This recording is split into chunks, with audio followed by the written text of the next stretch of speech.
മാഡത്തിന്റെ ഭർത്താവിന്റെ ചേട്ടനാ അലക്സ്. ഇവര് തമ്മിൽ ആജന്മ ശത്രുക്കളായിരുന്നല്ലോ. എന്താണാവോ ഇവിടെ? കല്യാണത്തിന് ശേഷം വീട്ടുകാരനെ തിരിഞ്ഞു നോക്കിയിരുന്നല്ലേ കേട്ടുകേൾവി. എന്നാൽ ഇവിടെ വരെ ഒന്ന് വരാനും കാണാനും തോന്നിയില്ലോ. കഴിഞ്ഞ കാര്യങ്ങളൊന്നും സംസാരിക്കാൻ എനിക്ക് താല്പര്യമില്ല. വരേണ്ട ഒരാവശ്യം വന്നു. വളച്ചു കിട്ടില്ലാത്ത കാര്യത്തിലേക്ക് കിടക്കാം. എൻ്റെ മോള് ജാൻസിക്ക് കല്യാണാലോചനകൾ വരുന്നുണ്ട്. ഞാൻ അല്പം സാമ്പത്തിക പ്രതിസന്ധിയിലാണ്. വീട് ഭാഗം വെക്കലിൻ്റെ കാര്യങ്ങൾ നടന്നുകൊണ്ടിരിക്കുക. ജോണിൻ്റെ ഭാഗം എല്ലാവരും കൂടി വീതിച്ചെടുക്കാനുള്ള തീരുമാനമുണ്ട്. അതിൽ ഇനി എതിർപ്പോ കാര്യങ്ങളോ ഉണ്ടാകരുത്. എനിക്ക് പെൺമക്കൾ 3. നിങ്ങൾക്ക് വേറെ പ്രശ്നമൊന്നുമില്ലല്ലോ.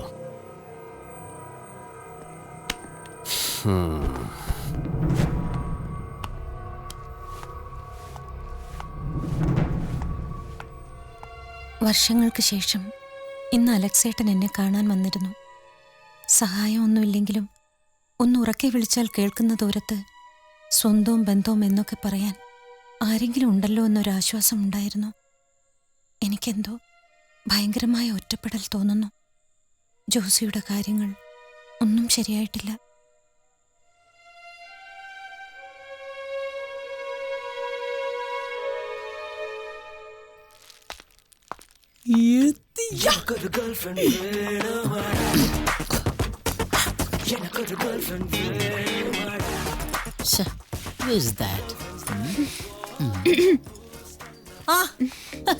എത്തിയാ? ഞാൻ കണ്ടില്ലായിരുന്നു. എന്താ ഫ്രണ്ട്സ് ആരും വന്നില്ലേ? ഫ്രണ്ട്സ് വരണല്ലേ ഉള്ളൂ. അകത്തേക്ക് വാ. അമ്മ എവിടെ? അമ്മ അകത്താണെന്നേ. അകത്തേക്ക് വാ. അകത്തേക്ക് വരാൻ.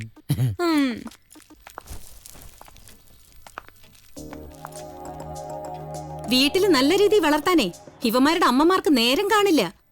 എനിക്കുണ്ട് ഈ പ്രായത്തിലൊരു മോൻ. പിള്ളേരെ വളർത്തേണ്ട പോലെ വളർത്തണം.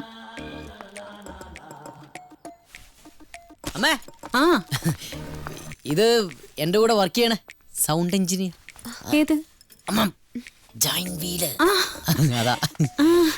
പക്ഷെ ഞാൻ കുട്ടി എവിടെയോ ബസ്സിൽ വെച്ചേ. നിങ്ങക്ക് നേരത്തെ പരിചയമുണ്ടാ? കണ്ടു കഴിഞ്ഞ ചേച്ചിനെ പോലെയാ, പക്ഷെ അമ്മയാ. സ്വീറ്റ് അല്ലേ? Happy birthday aunty. ബർത്ത്ഡേയോ? ആരുടെ? ആന്റിയുടെ ബർത്ത്ഡേ അല്ലേ ഇന്ന്? ചുമ്മാ പറ്റിച്ചതമ്മ. എന്റെ ബർത്ത്ഡേ 2 മാസം മുമ്പേ കഴിഞ്ഞു. വാ ഇരിക്കേ. അല്ല, നിങ്ങൾ തമ്മിൽ എങ്ങനെ പരിചയപ്പെട്ടെ? അതോ ഏതോ ഒരു മരം കൂടൻ ഈ കുട്ടിയെ ഷോപ്പിംഗ് മോളിൽ വെച്ച് കളിയാക്കി. എന്നിട്ട് ഈ കുട്ടി ഓടിക്കേറിയ ബസ്സിൽ ഞാനും ഉണ്ടായിരുന്നു.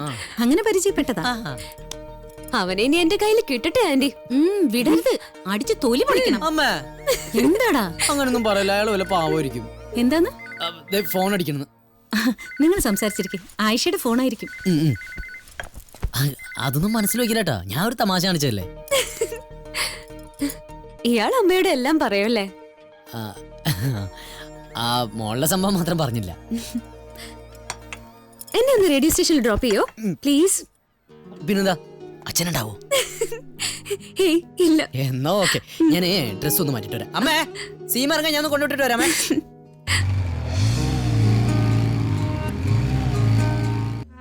ഞങ്ങളുടെ ജോണിന്റെ മരണശേഷം നിങ്ങൾക്ക് കിട്ടിയ കോമ്പൻസേഷനെ കുറിച്ചോ മറ്റു പണത്തെക്കുറിച്ചോ ഒന്നും ഞങ്ങൾ ചോദിച്ചില്ലല്ലോ. അതെല്ലാം നിങ്ങൾ അമ്മയും മോനും കൂടിയല്ലേ കൈകാര്യം ചെയ്ത്? എന്ത് കിട്ടിയെന്ന ചേട്ടൻ പറയണേ? കുറെ ഗവൺമെന്റ് ഓഫീസുകളിൽ കയറി ഇറങ്ങിയത് മിച്ചം.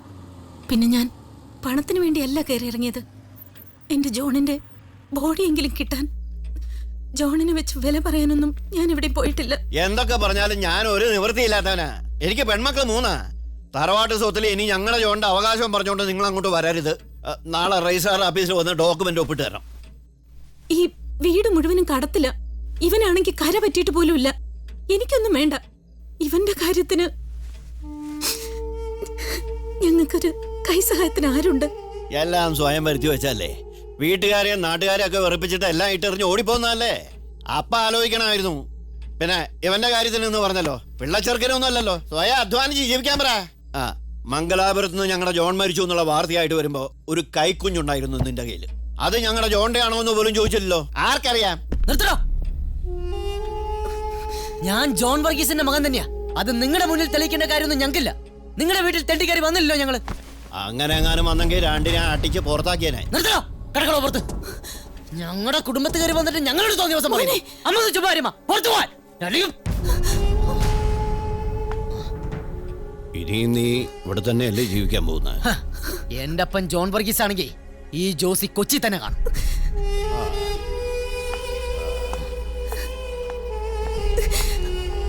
വണ്ടി എടുക്കടാ.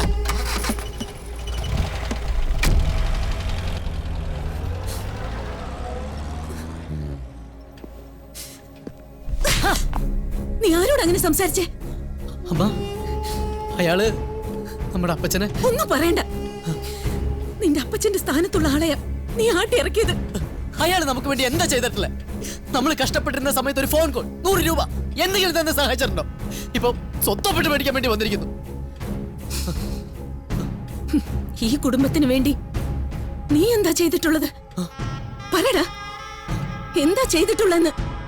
100 രൂപ, 1 കിലോ അരി. ഇത്രയും പ്രായമായില്ലേ, എന്തു ഗുണം? നിന്നെ എഞ്ചിനീയറിംഗ് പഠിപ്പിക്കാൻ വേണ്ടി 5 ലക്ഷം രൂപ കടം മേടിച്ചു.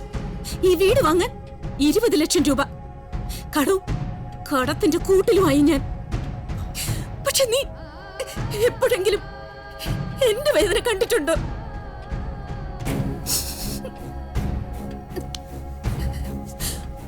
ഒന്നും പറയരുതെന്ന് ഞാൻ വിചാരിച്ചത്, പക്ഷെ നീ എന്നെ കൊണ്ട് പറയിപ്പിച്ചു. ഓഹോ, അത് ശരി. അപ്പൊ ഇത്രയൊക്കെ മനസ്സിൽ വെച്ചിട്ടല്ലേ മാ? ശരിയാ, ഞാനൊന്നും ചെയ്തിട്ടില്ല. എന്നെ എന്തെങ്കിലും ചെയ്യാൻ സമ്മതിച്ചിട്ടുണ്ടോ? എഞ്ചിനീയറിംഗ് വേണ്ടാന്ന് ഞാൻ കാല് പിടിച്ച് പറഞ്ഞതല്ലേ. അപ്പൊ അപ്പച്ചന്റെ ഓർമ്മയ്ക്ക് വേണ്ടി എന്നെ പഠിപ്പിച്ചു. ഞാൻ എന്ത് ചെയ്താലും പേടി. എനിക്ക് ഒരു കാര്യത്തിനും ധൈര്യം തന്നിട്ടില്ല. അല്ലെങ്കിൽ അമ്മമാരെ വളർത്തുന്ന മക്കളുടെ ഗതി ഇത് തന്നെയാ. ഒന്നിനും ഒരു ധൈര്യം ഉണ്ടാവില്ല. എന്റെ അപ്പച്ചനുണ്ടായിരുന്നെങ്കിൽ എനിക്കെല്ലാം ചെയ്യാൻ ധൈര്യം കിട്ടിയാണ്. ഞാൻ ലൈഫിൽ സക്സസ്ഫുൾ ആയാനെ. സക്സസ് അല്ലാത്തൊരുത്തരു കുടുംബത്തിന് പോലും വേണ്ട. ഞാൻ ചിരിച്ച് കളിച്ച് കോപ്രായം കാണിച്ച് നടക്കുമ്പോ എന്റെ ഉള്ളിൽ സന്തോഷം മാത്രമുള്ള നമ്മുടെ വിചാരം മനസ്സിലാക്കാൻ പറ്റില്ല. ഈ ജന്മത്തെ പറ്റി എന്നെ മനസ്സിലാക്കാൻ പറ്റില്ല.